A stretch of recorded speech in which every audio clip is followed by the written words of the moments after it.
Destruction is the most simple magical school in Skyrim, causing destruction in the form of fire, frost, and shock spells. Fire damage burns the enemy over time, equal to roughly one-third of the initial damage. Frost damage simultaneously damages stamina, and shock damage additionally damages magicka.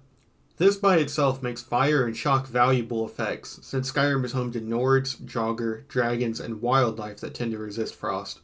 These are the destruction types you can learn from books and conventional magical play. Certain spells are given as a result of wearing clothing similar to Morrowind's enchant system, or becoming a vampire, like lesser powers in Oblivion, so I won't be going over drain health.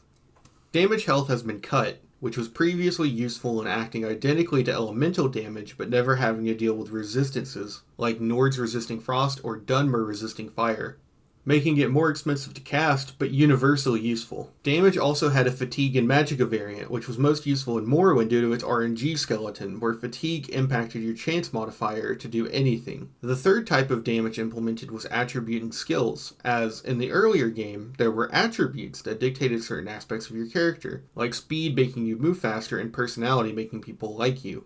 The most infamous case were Bone Walkers, who damaged your strength, potentially leaving you at 0 strength in the early game, which would immobilize you due to your encumbrance. But you could do it too. Damaging an enemy's strength and heavy armor can freeze them in place, or damaging a mage's intelligence can remove their magicka pool.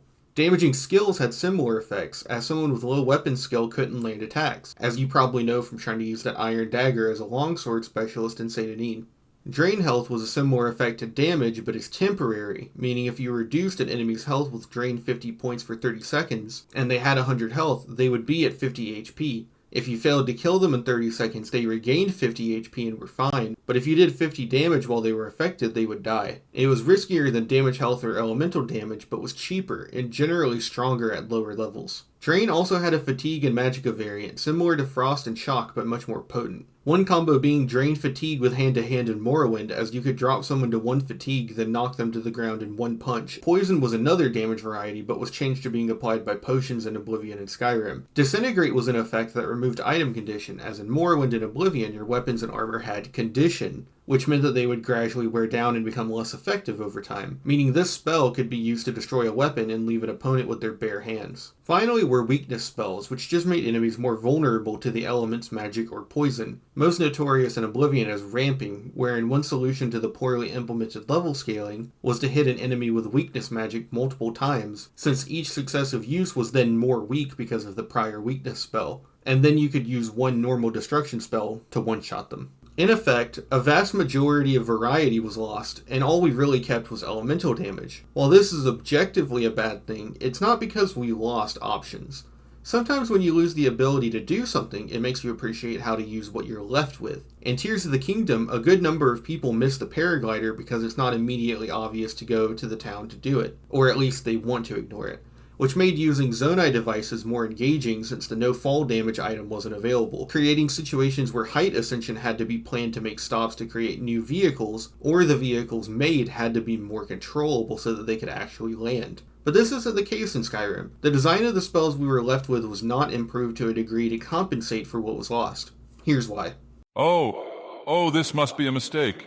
Novice spells act as streams, replacing touch spells. Apprentice spells are target spells in ruins, which act like the Oblivion mines. Adept spells include area of effect target spells and cloak spells, which damage enemies in melee range. Expert spells include stronger target spells and wall spells, which act like a mixture of stream and rune spells, dealing immediate damage along with leaving an area of the ground hazardous to enemies. Master spells are ritual spells that act as area of effect cloak spells and require immense time and magic to cast. We traded touch spells for streams, kept target spells, and the ability to use area of effect spells was gate kept to higher in the progression. Cloak spells are just cast on self and ranged spells mixed, but I do like the idea. The reason we haven't gained anything is the removal of spellcrafting. Spellcrafting was such a beloved feature of Morrowind and Oblivion because it allowed you to push magic to its limits. Certain effects were implemented in limited ways in the default spells that can become warped in spellmaking, like making Levitate a target and area of effect spell and doing this, or using a custom 100% resist magic to wear the Boots of Blinding Speed, shortening the duration of conjuration spells so they're viable to cast before the default version of the spell is, or just combining the number of bound armor pieces into one spell to make the summoning efficient for combat, making stronger destruction spells for the late game when the built-in spells have become too weak, making touch spells target spells to give yourself the advantage in range, or making target spells touch spells to save on magicka, and whatever else you need. You can also make shitposty funny spells like invisibility and light, or broken OP spells like fortify skill or chameleon, and it's up to you to draw out the power and versatility of the system. To be completely frank, most cut magical effects were poorly implemented in Morrowind and Oblivion. Anything but elemental damage was extremely cost ineffective, and the versatility offered was never much better than doing big number damage to kill the enemy was. But that isn't the sign to cut the spells, it's a sign to improve them. We don't need to kill the damage and attribute spell, just make it cheaper compared to damaging spells. Make Drain Skill cheaper than that, and Disintegrate even cheaper than that. Tweak the health values of armor and weapons so Disintegrate can actually accomplish something. Make enemy skill values important enough again that damaging a soldier's blade skill actually makes them a bumbling buffoon. Instead of weakness stacking leading to ramping cheese, make it so weakness just allows magic resistant enemies to be affected by magic in the first place. Instead of cutting things, Skyrim could have attempted to improve on these imbalances. But no, Fireball!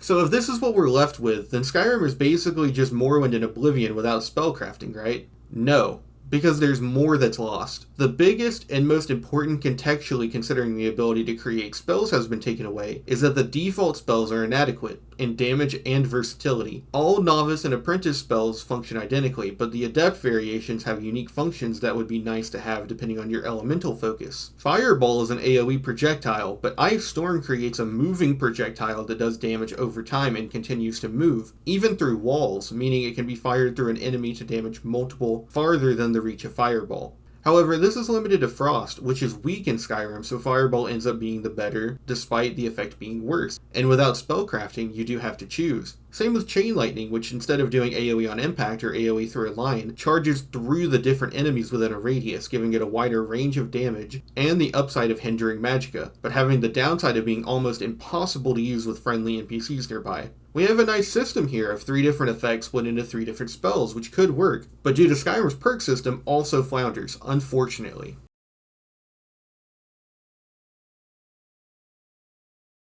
The augmentation perks and their extensions change how fire, frost, and shock affect enemies and the damage they do. Intense Flames that makes enemies at low HP flee, using the illusion perks as a determiner of how strong of enemies this will affect, which is almost a downside mechanically, since enemies running alerts other enemies and makes them harder to kill. Deep Freeze makes low HP enemies paralyzed by frost magic, which if using the skills in their intended manner is the strongest of the 3 effects, balanced out by Frost's inherent weakness. Disintegrate reduces enemies to dust if they hit low HP, which stays in the thematic of Shock being anti-mage since this prevents necromancy, but also prevents it for you too, which leaves it somewhat lacking. The case that someone could use an element to their best when the situation arises is ignorant to the perk drought that exists for mages. Augmentation has 2 ranks, one for each element, boosting that element to 50% bonus damage, meaning that using them this way costs 9 perks, and with the prerequisite Novice Reduction perk ends up costing 10 levels and 70 Destruction skill to achieve. But to make more use of this, we need the Dual Casting perk and Impact from Destruction 2, raising the perk count to 12, but since you're a mage, you really also need Recovery from Restoration, with the Novice Reduction perk in 2 ranks that brings up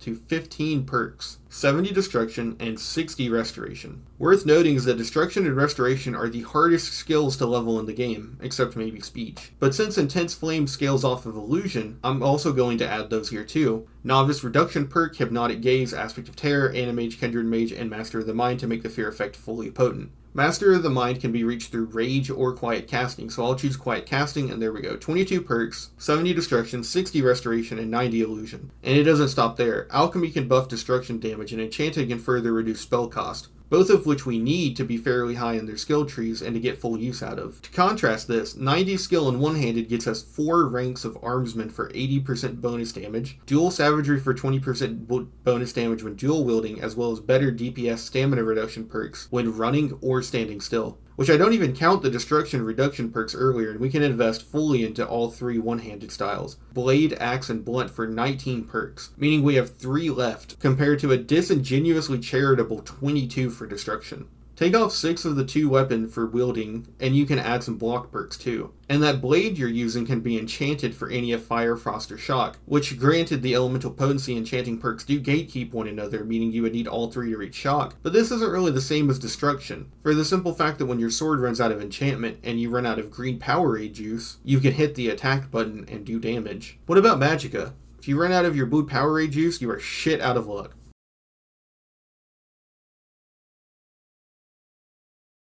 Your magicka regenerates over time at a pace that is unchangeable aside from enchantments. Back in Oblivion, your magicka regeneration was a percentile of your total magicka per second, which was determined by your willpower, one of your attributes. Attributes in the Elder Scrolls were representation of your character, how strong, fast, charming, smart, or lucky you were, determined at the start by your race, gender, birth sign, and class. Different people do different things. Nords are barbarians, and this is reflected in their starting attributes. They're slow and stupid, but hardy and strong. Notably, their women are as strong as their men, allowing Nord women to have the strongest strength at level 1. On the opposite end of this are High Elves, who have naturally high intelligence and willpower, but are weak and wimpy, starting at 30 strength. Or Bosmer, who have agility and speed but no endurance. There's storytelling built into this system. Like with the Nord women, orcs were seen as beast folk and savage by most common races, but their attributes actually lean them towards magical playstyles, which is representative of their latent potential as a race being actively hindered by their Daedric prince Malakath, into being a roaming group who are mostly violent conquerors, which resulted in their beastfolk reputation and destruction of Orsinium despite being elves. Now, I didn't get off track, because this storytelling extends to the player. Choosing a low willpower, low IQ race to build your mage was undoubtedly bad for you, but creates a narrative to your character through the journey to raise those attributes to a level that exceeds the talents of other races. Redguard Wizard is cool because it's defying the limits of character creation or the stereotypes of Elder Scrolls lore. On the mechanical side, this system allows all characters to engage with their playstyle, as by the skills governing which attributes get bonuses as you level, instead of each skill having its own specific perks, the raised attribute then allows skills to function better. Like willpower being governed by alteration, can be increased, then gives a bonus chance to cast stronger alteration spells, creating a feedback loop, as well as restoration, mysticism, and destruction spells, a system wherein your skills get stronger and your character's attributes reflect this. While it does have problems and was particularly poorly implemented in Oblivion, all races can reach their attribute caps of 100 by leveling, but the skills themselves function without attributes, meaning in Morrowind the attributes are buffs to your character more than prerequisites to play. In Morrowind, this bonus was chance to cast, and in Oblivion, this bonus was magic regeneration. But in both cases, there was an organic improvement to your magical ability via attributes. While it's the simplest and most common comparison, it's your magic muscles, running, lifting, squatting. Not to scare you since you're an Elder Scrolls fan, but I think the test skill system is trying to use its skills leveled through use philosophy somewhat similarly to real life improvement and exercise. This to me comes through in level ups where you need to rest to do so, like repairing your broken muscles overnight. With those attributes being gone, their effects are replicated by enchantments, which not only funnels all builds into hybridizing or disincentivizing pure builds, but reduces your progression to one skill tree as opposed to utilizing multiple skills to level multiple attributes. Within each specialization usually allowed at least 2 attributes in Oblivion, or even 3 or 4 in Morrowind, which meant playing in your specialization got the essentials out of the way and still let you invest into others organically. For example, a warrior would want speed, and since athletics is a combat specialization, they can still likely get a +2 at least just by playing within their specialization, despite warrior skills largely being strength or endurance based, or how acrobatics in Morrowind were governed by strength, meaning a pure thief who makes sure to level it can get some strength on a level up, since all attributes are universally useful and just extra important to certain playstyles. While I do appreciate the perk system in Skyrim on its own merits and the non-magic perks in Oblivion, I think that power progression loses the organic feeling and becomes a number check, at least in the case of magic, ironic considering attributes were literally a number of 1 to 100 plus.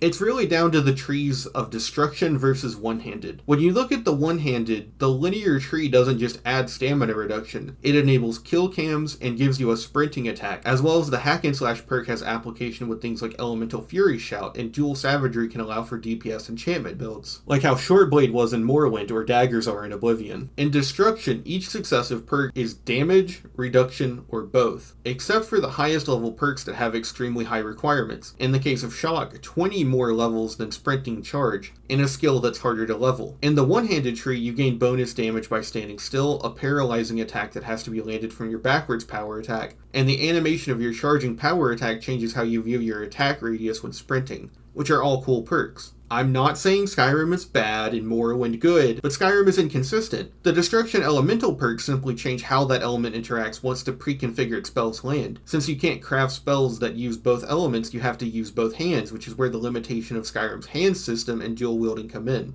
Each magical school gets a dual wielding perk that makes dual casting one spell, with the bonus being roughly a 20% increase in effectiveness over using each spell twice. Since the DPS is identical, the damage increase being so minuscule doesn't help destruction enough, and you need impact, which changes all destruction spells to stagger an enemy dual cast. As long as the enemy has a stagger animation, this perk completely shuts them down, provided you can dual cast infinitely. This hilariously destroys what little was left of the variation in elemental effects, since now every element can just completely shut down an enemy for the 20 seconds it will take to dual cast them to death, which means the most viable way to use destruction is dual cast with impact.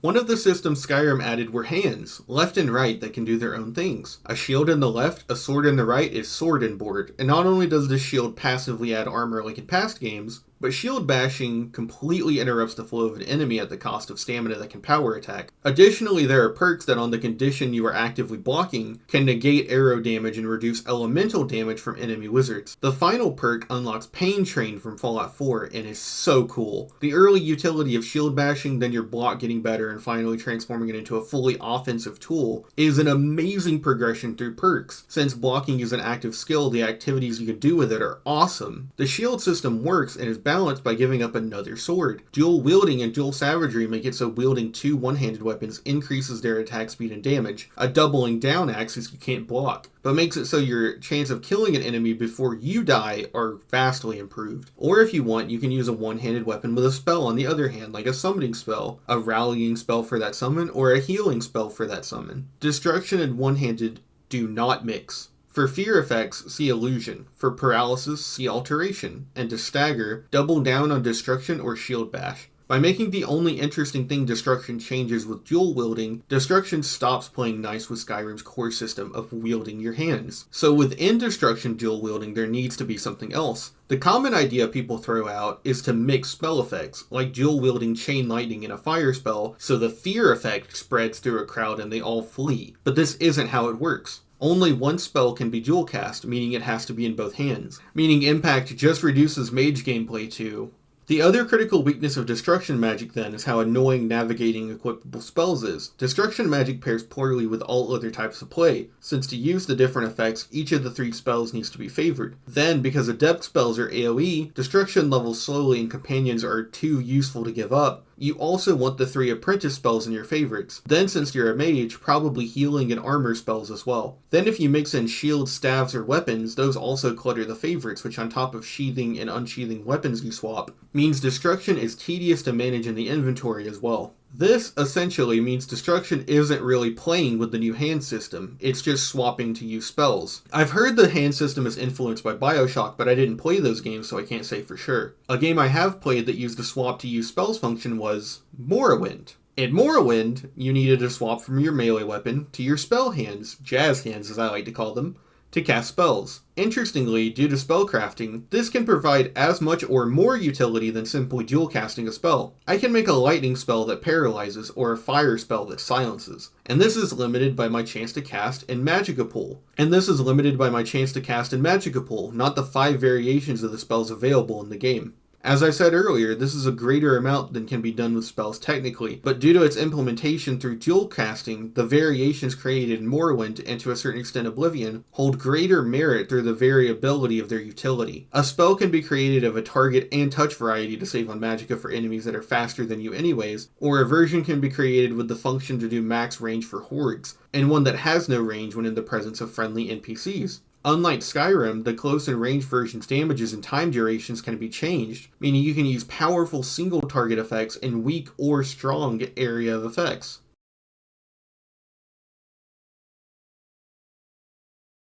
In Skyrim, magic damage is pathetic. Novice spells do too little damage for how magicka intensive they are relative to a new character, meaning using anything other than Adept or lower to escape Helgen isn't feasible. A warrior can attack 1,000,000 times to kill that low-level bandit that becomes bullet spongy on Legendary. A mage can't. Once we move up, we see that Firebolt does 25 points of damage, which is comparable in damage to two-handed weapons from the Skyforge, an early reward for melee characters going the companion route. And that the DPS of one-handed Skyforge steel weapons is also about this level, with the dagger doing 8 and the war axe doing 12 damage. This is good, and when we get to Adept magic, we get a marginal power increase to 40. While I can't assume how you might have progressed to this point, this is more than likely to be by the time enchanted weapons have started appearing in the world, meaning that one-handed and two-handed enchantment damage have likely stayed on par with the power increase to Adept spells. However, smithing also increases your weapons, meaning realistically, a Skyforge steel weapon is now probably proportionately stronger than a fireball is to a firebolt. The problem with the Adept tier is friendly fire. Considering that willpower can be leveled, you want to wear mage robes and hoods for magicka,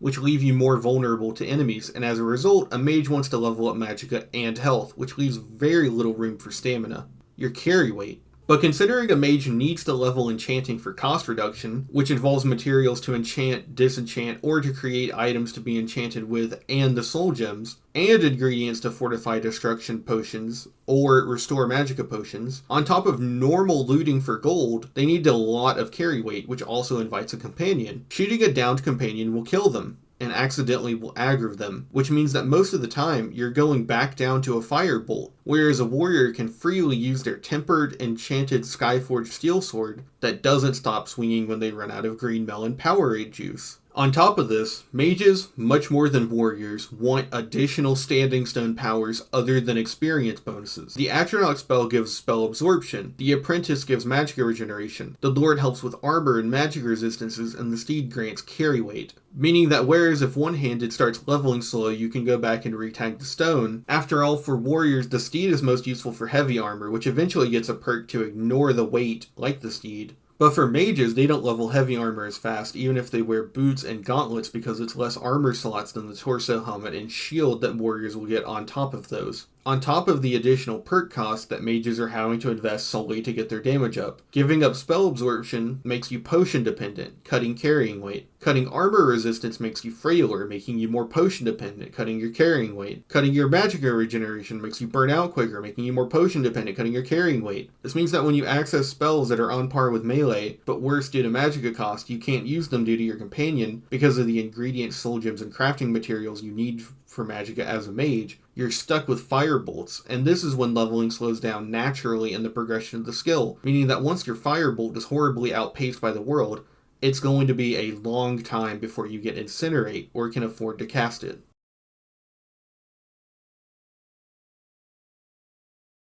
In Morrowind, the gate to cast a spell was cast chance, dictated by a formula that valued your magic skill 1 to 1, your willpower attribute at about 1 to 10, and your luck value 1 to 100, as well as a fatigue percentile, roughly. More or less, it's kind of complicated. But these combinations of things are less important to figure out since there's a number in the skill menu that tells you whether you can cast or not, and the chance of success. Getting the Mentor's Ring and putting it on helps you cast spells, and the spellcrafting system helps you avoid gambling by creating weaker spells you can cast until you can reliably cast the ones you want. There are blunders for sure, like how weirdly high the teleportation spells are in terms of skill valuation, but most effects can be percentilely reduced to create consistency, that consistency progressing as you play, and eventually allowing insanity. The two issues in Morrowind's were stunted magicka, since it only regenerated while resting, and slow leveling, as in all three games. The solutions are potions and training. Being in the Mages Guild gets you 40 potions that restore 50 magicka, and as a pure mage I've only ever used maybe a dozen of these, as the windows to rest between combat are more than generous. Training isn't limited and gold is readily accessible, so if a skill is leveling slow, you can train it until it functions at par, or with spellcrafting, make weak magnitude versions of spells to level the skill manually. Like an in-battle healing spell for 100 points, and an out-of-battle healing spell for 10 points to cast it 10 times. The other aspect is magicka, which due to the birth sign The Apprentice isn't really an issue, and potions in Morrowind are more powerful in restoring magicka than in Oblivion or Skyrim before ultimate potions start spawning, eventually regenerating your magicka pool multiple times over, and early on alchemists restock their potion supply for bulk buying, not to mention restore magicka ingredients tend to be lightweight, so in effect your magical capacity was more so dictated by how you chose to build your character at character creation.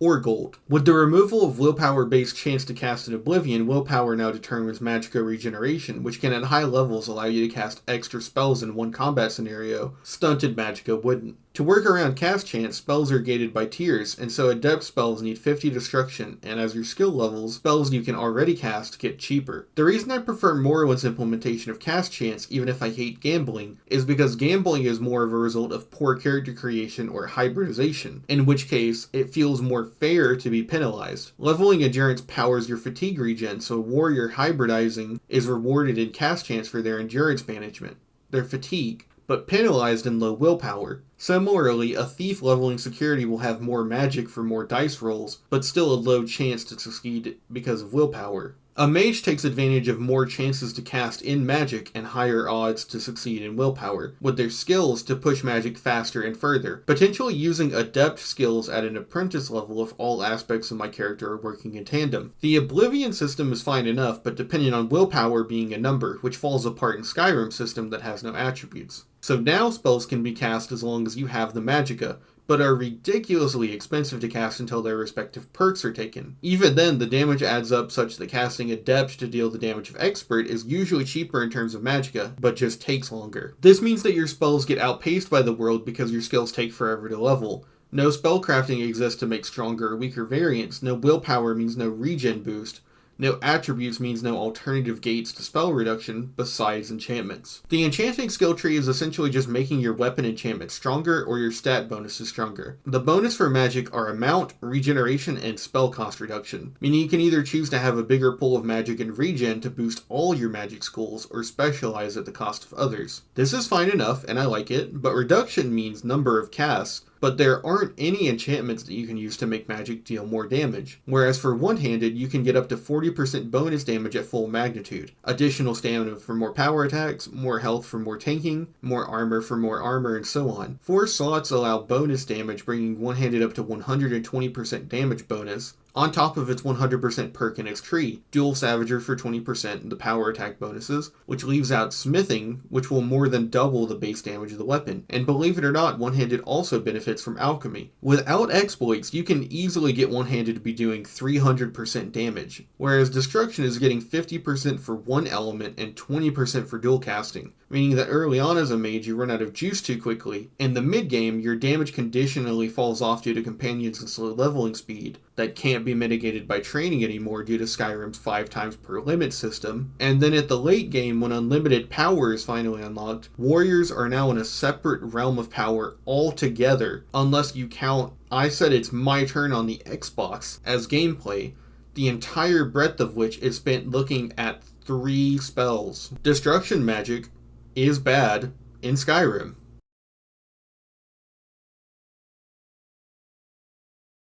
The other skills of magic are more of the same, so I trust you to understand what I've said. Take illusion. Without the ability to charm others since personality is gone, one of the most valuable effects of the skill is gone, and with the effects on enemies needing so many perks and dual casting to reach full efficacy, it runs into the same walls as destruction. The culling of effects is felt strongest in alteration. Having lost levitation, unlock, jump, slow fall, water breathing, and walking and feather, and then with shields being worse and having no elemental variants, it ends up being a skill tree that is most valuable in progressing through to get magic resist and absorb, as opposed to the perks in the tree making its own spells more valuable. It's some of the worst perk gating Skyrim has to show off why perks can be a bad idea. Like extra pockets and pickpocket, universally perks hidden in trees that are otherwise unremarkable. The best I can say for Skyrim magic is that I like Muffle for being a compromise between chameleon and invisibility, quiet casting for stealth mage playthroughs, and the ability to summon 2 things at once with 100 conjuration, as well as permanent summons. Now, this might have sounded negative, but there's one thing we got from Skyrim.